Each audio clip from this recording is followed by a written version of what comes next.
Morning. I was thinking about something yesterday after I taped my video on women pastors.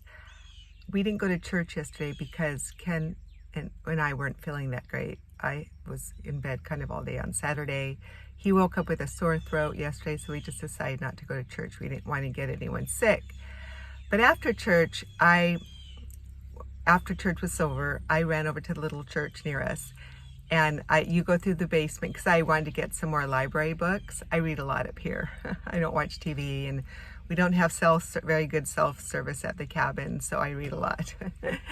And so I went through the basement, and there's a kitchen down there. And in the kitchen were all these women preparing these yummy desserts and foods. And I was thinking, women beautify the church. Just because they can't speak in the church service, they can't teach and preach, doesn't mean that they're not valuable.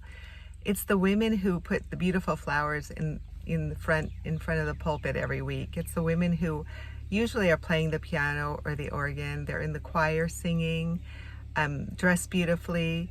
They care for the sick and the needy in the church. They will, if they put on a conference of any type, they're the ones who make it beautiful by decorating the tables beautifully with centerpieces. And they teach and love on the little children in the church. If you go in the nursery, it's usually older women. Hopefully it's good to have older women to give the young mothers a break.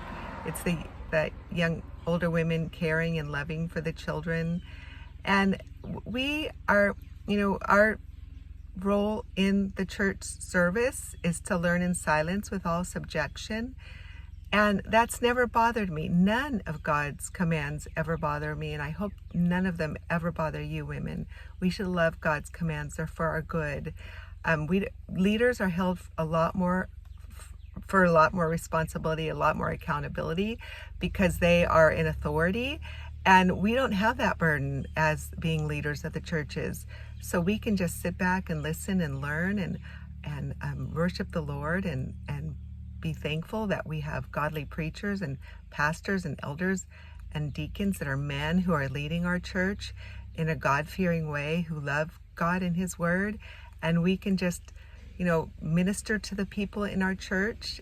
I mentor young women all the time.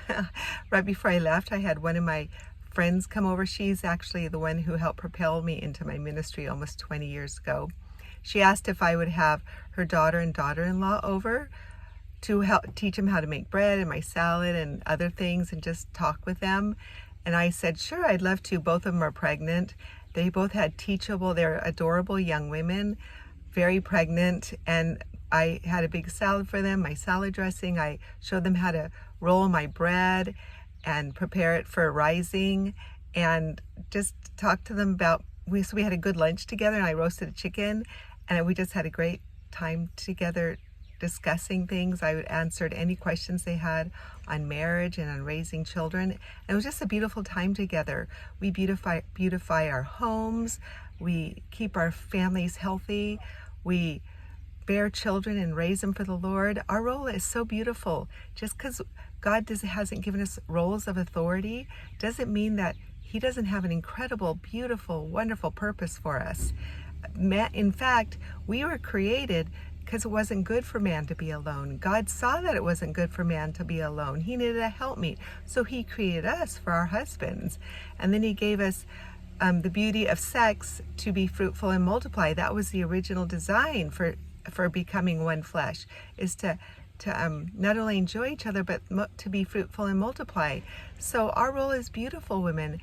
And don't ever let anyone put you down, or women tell me that what I teach is dangerous, and it's like, no, God's word keeps us from danger. He heaps blessings upon us as we live according to His will. He wants His best for us. So beautify your church. Smile, look at the pastor while he's preaching, and listen carefully. He notices people who are, looking down the time, probably scanning on their phones, and those who are really paying attention. Nod and smile and be thankful and pray for your pastor who's preaching the word so powerfully, and thank Him. Be thankful for him and for all the elders in your churches who are leading your church as well. and the women who make it beautiful. Talk to you later. Bye-bye.